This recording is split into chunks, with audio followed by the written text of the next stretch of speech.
ಬಿಜೆಪಿಯವರಿಗೆ ಅವ್ರು ಏನು ಕೈಲಿ ಅರಿಲಾರದೆ ಇರೋದಕ್ಕೆ ಈ ಥರದ್ದೆಲ್ಲ ಮಾತನಾಡ್ತಾರೆ. ನೀವು ದಯಮಾಡಿ ಒಂದು ರಿಕ್ವೆಸ್ಟ್ ಮಾಡ್ತೀನಿ, ನಿಮ್ಮ ಕಾರ್ಯಕ್ರಮ ಏನು ಹೇಳ್ರಿ ಅಂತ ಕೇಳಿ. 5 ವರ್ಷದ್ದು ಏನಾದ್ರೂ ಕಾಂಗ್ರೆಸ್ ಸರ್ಕಾರ ಬಂದು ನೀವು ಕೊಟ್ಟಿರೋ ಕಾರ್ಯಕ್ರಮನ ಕಿತ್ತಾಕಿದಾರ ಅಂತ ಕೇಳಿ. ಜಾಸ್ತಿ ಮಾಡಿದಾರೋ ಕಡಿಮೆ ಮಾಡಿದಾರಂತ. ಯಾವುದೋ ಇಲ್ಲದ ಸಲ್ಲದ ವಿಚಾರದಲ್ಲಿ ಬಂದು ಸುದೀರ್ಘವಾಗಿ ಪ್ರತಿಭಟನೆ ಮಾಡೋದು, ಮೆರವಣಿಗೆ ಮಾಡೋದು ಬಿಟ್ಟು ಈ ರಾಜ್ಯದ 31 ಜಿಲ್ಲೆಯ 7 ಕೋಟಿ ರೈತರಿಗೆ ಅನುಕೂಲ ಆಗೋವಂಥ ಯಾವ್ದಾರ ವಿಚಾರ ಇಟ್ಕೊಂಡು ಸರ್ಕಾರದ ಮುಂದೆ ಪ್ರತಿಭಟನೆ ಮಾಡಿದಾರಾ? ಅಸೆಂಬ್ಲಿಲಾಗಲಿ ಅಸೆಂಬ್ಲಿವರೆಗೆ ಒಂದು ಸಿದ್ದರಾಮಯ್ಯವ್ರ ವಿರುದ್ಧ, ಒಂದು DK ವಿರುದ್ಧ, ಇಲ್ಲದೆ ಇನ್ನೊಂದು ಯಾವುದೋ ಹನಿ ಟ್ರ್ಯಾಪ್ ವಿರುದ್ಧ ಈ ಥರದ್ದು ಬಿಟ್ಬಿಟ್ಟು ಈ ಜನರಿಗೆ 7 ಕೋಟಿ ಜನಕ್ಕೆ ಉಪಯೋಗ ಆಗುವಂಥದ್ದು ಯಾವುದಾದ್ರು ವಿಚಾರನ ಇಟ್ಕೊಂಡು ಬರೋಕ್ಕೆ ಹೇಳಿ, ನಾವು ಅವ್ರು ಹೇಳಿದ್ ಕೇಳ್ತೀವಿ.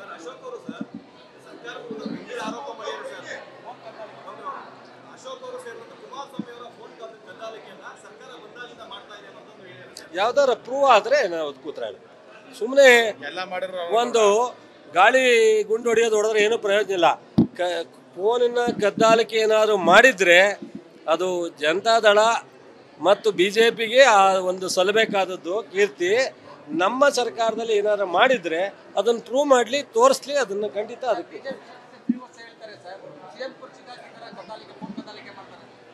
ನೋಡ್ರಿ. ನಮ್ಮಲ್ಲಿ ಆ ಪ್ರಶ್ನೆ ಇಲ್ಲ. ಯಾವ ಥರ DK ಅವ್ರು ಹೇಳಿದಾರ, ಸಿದ್ದರಾಮಯ್ಯವ್ರು ಇವತ್ತು ನಾಯಕರು, ಮುಂದೆನೂ ನಾಯಕರು. CMನ ಯಾರಿರಬೇಕು, ಯಾವಾಗ ಯಾರನ್ನ ಬದಲಾವಣೆ ಮಾಡಬೇಕು ಅನ್ನೋದನ್ನು ತೀರ್ಮಾನ ಮಾಡೋದು ನಮ್ಮ ಹೈಕಮಾಂಡು ಅಂತ ಸಿದ್ದರಾಮಯ್ಯವ್ರು ಹೇಳೋರೆ, DK ಅವರು ಹೇಳೋರೆ. ಪ್ರಶ್ನೆ ಇಲ್ಲ. ಸೊ ಇವ್ರಿಗೆ ಯಾಕೆ ನಮ್ಮ ಪಕ್ಷದ ಮುಖ್ಯಮಂತ್ರಿಗಳನ್ನ ಬದಲಾವಣೆ ಮಾಡಬೇಕೋ ಬೇಡ ಅನ್ನೋ ತೀರ್ಮಾನನ ನಮ್ಮ ಪಕ್ಷದ ಹೈಕಮಾಂಡ್ ಮಾಡ್ತಾರೆ ಅಂತ ಅವರಿಬ್ಬರೇ ಸಮಾಧಾನ ಇರೋನಾಗ ಇವ್ರಿಗೆ ಯಾಕೆ? ಇವರು ಯತ್ನಾಳ್ ಸರ್ ಮಾಡಕ್ಕೆ ಕೇಳಿ, ರಮೇಶನ್ ಸರ್ ಮಾಡಕ್ಕೆ ಕೇಳಿ, ಅವ್ರು ಯಾರೋ ಇನ್ನೊಬ್ಬ ಮೈಸೂರು ಎಂತ MP, ಮಾಜಿ MP ಪ್ರತಾಪ್ ಸಿಂಹನ್ ಸರ್ ಮಾಡಕ್ಕೆ ಕೇಳಿ, ಆಮೇಲೆ ನಮ್ಮ ಹತ್ರಕ್ಕೆ ಬರಲಿ. ಚರ್ಚೆ ಆಲಿ ಬಿಡಿ. ಈಗ ಯಾರಿಗೂ ಅನ್ಯಾಯ ಮಾಡಲ್ಲ, ಎಲ್ರಿಗೂ ನ್ಯಾಯ ಕೊಡ್ತೀವಿ. ಯಾವುದೇ ಸಮಾಜದ ಪ್ರಶ್ನೆ ಇಲ್ಲ, ಎಲ್ಲ ಸಮಾಜಕ್ಕೂ ನ್ಯಾಯ ಕೊಡ್ತೀವಿ ನಾವು. ಸೊ ಚರ್ಚೆ ಮಾಡಲಿ, ತಪ್ಪೇನಿದೆ ರೀ? ಈಗ 5 ಗ್ಯಾರಂಟಿ ಮುಸ್ಲಿಮ್ಸ್ ತಗೋತಾರ? ನಾನು ಇವತ್ತೆಲ್ಲ ಕೃಷಿ ಹೊಂಡ ಕೊಡ್ತಾ ಇದ್ದೀನಿ, ಮುಸ್ಲಿಮ್ ತಗೋತಾರ? ಏನು ಮಾತಾಡ್ತಾರ್ರಿ? ಸುಮ್ಮನೆ ಏನೋ ಒಂದು ಹೇಳಿದ್ರೆ.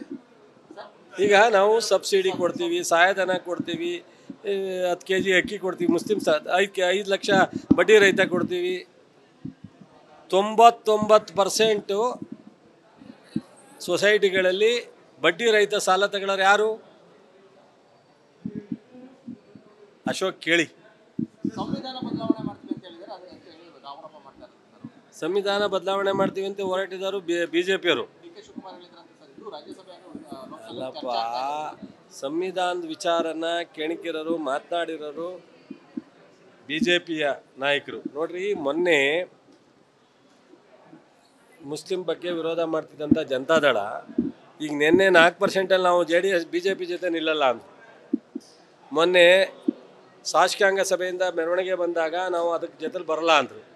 ಮೊನ್ನೆ ಯಾವುದೋ ಒಂದು ಬಾವಿಗೆ ಇಳಿದಾಗ ನಾವು ಬರಲ್ಲ ಅಂದರು. ಮತ್ತು ವಿಜೇಂದ್ರ ಹೋಗಿ ಎಲ್ಲರನ್ನೂ ಕರ್ಕೊಂಬಂದ್ರು. ಗೊತ್ತಾ? ನೋಡಿದ್ರಾ? TV ನೋಡಿರ್ಬೇಕು, ಯಾರೋ ಒಬ್ಬರು ನೋಡ್ಲಿಬೇಕುಡ್ರು ಹೋಗಿ ಕರ್ಕೊಂಬಂದ್ರು. ನೋಡ್ರಿ, ಅವರಿಬ್ಬರು ಮತ್ತೆ ಅಲ್ಲೇ ಒಳಗಡೆ 10 ಗುಂಪು ಆಗಿದ್ದಾವೆ. ಇನ್ನು ಈ ಗುಂಪು ಇದೆಲ್ಲ ಸರ್ ಮಾಡ್ಕೊಳಕ್ಕೆ ಹೇಳಿ ಅಶೋಕಣ್ಣಂಗೆ ಆಮೇಲೆ ಮಾತಾಡ್ತೀವಿ.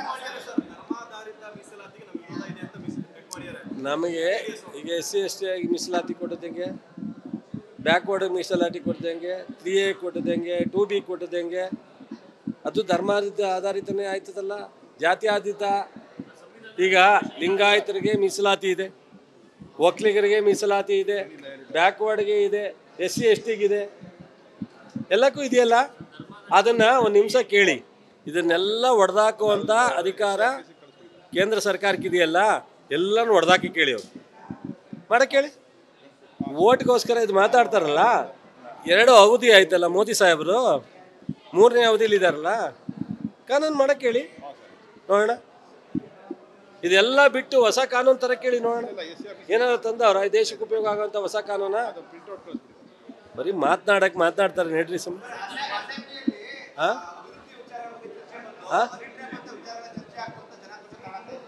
ಜನ ಪೂರ್ಣ ಅಸೆಂಬ್ಲಿ ಮುಗಿದು ಕೊನೆ ದಿವಸ ಬಜೆಟನ್ನು ಒಪ್ಪಲಾರದಲ್ಲೇ ಅವರಿಗೆ ಈ ಹನಿ ಟ್ರ್ಯಾಪ್ ವಿಚಾರನ ತಂದರು.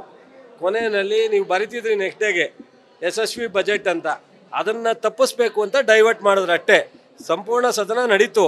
ಕೊನೆ ಬಿಲ್ ಪಾಸ್ ಮಾಡೋಣಾಗ ಈ ಇಶ್ಯೂ ತಂದರು. ಬಿಲ್ ಪಾಸ್ ಮಾಡೋಣಾಗ ಯಾಕೆ ತಂದರು ಅಂತ ಅಂದರೆ, ಸೊ ಈ ಸದನ ಸಂಪೂರ್ಣವಾಗಿ ಫೇಲ್ಯೂರ್ ಆಯಿತು, ಇವರು ವಿರೋಧ ಪಕ್ಷದವರು ಅನ್ನೋ ಒಂದು ವಿಚಾರ ಬರುತ್ತೆ ಅನ್ನೋ ಕಾರಣಕ್ಕೋಸ್ಕರ ಡೈವರ್ಟ್ ಮಾಡಿದ್ರು. ಅದನ್ನು ಹೇಳ್ತಾರೆ, ಅದನ್ನು ಗೊತ್ತಿರೋರು ಯಾರು ಸರಿ ಹೇಳ್ತಾರೆ ಅವರು. ಯತ್ನಾಳವ್ರಿಗೆ ಚೀಟಿ ಕೊಟ್ಟು ರೈಸ್ ಮಾಡಿಸೋರು ಅಂತ ನಾವು ನೋಡಿಲ್ಲ, ನೀವು ನೋಡಿಲ್ಲ. ಅವ್ರು ಹೇಳ್ತಾ ನಾವು ನೆನಪಕ್ಕಾಗತ್ತಾ?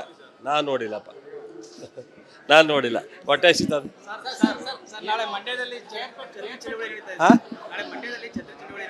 ನೆನ್ನೆ ಹೇಳಿದ್ನಲ್ಲಪ್ಪ, ಆಕಸ್ಮಿಕ ಮಾತನಾಡೋದನ್ನ ರಾಜಕೀಯವಾಗಿ ಪ್ರೇರೇಪಣೆ ಮಾಡತಕ್ಕಂಥದ್ದು ಬೇಡ. ಆಕಸ್ಮಿಕ ಮಾತನಾಡಿದರೆ ನಾನು ಅದನ್ನು ಸರಿ ಅಂತ ಒಪ್ಕೊಳ್ಳಲ್ಲ ಅಂತ ಹೇಳಿದ್ದೀನಿ.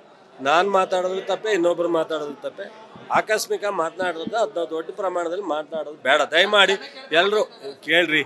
ಆ ಥರ ಮಂಡ್ಯ ಜಿಲ್ಲೆಗೆ ಜನಕ್ಕೆ ನೋವಾಗಿದ್ದರೆ ನಾನೇ ವಿಷಾದ ವ್ಯಕ್ತಪಡಿಸ್ತೀನಿ. ಅದನ್ನು ಸಂಪೂರ್ಣ ಕೈ ಬಿಡಲಿ.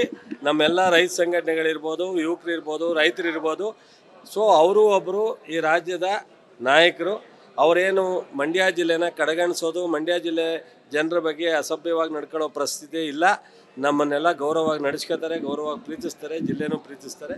ಇದು ಆಕಸ್ಮಿಕವಾಗಿ ಮಾತನಾಡ್ತಕ್ಕಂಥ ಸ್ಪೀಡಲ್ಲಿ ಅಂದಿರ್ತಕ್ಕಂಥದ್ದು, ಅದನ್ನು ಕೈ ಬಿಡಬೇಕು ಅಂತ ವಿನಂತಿ ಮಾಡ್ತೀನಿ. ಅದು ಹೇಳಿದೆ, ನೆನ್ನೆ ತನಿಖೆ ಮಾಡಿಸ್ತೀನಿ ಅಂತ ಹೇಳಿದೆ. ನ್ಯೂಸ್ ಫಸ್ಟ್, ನಿರ್ಭೀತಿಯಿಂದ ನಿಮ್ಮ ಪರವಾಗಿ.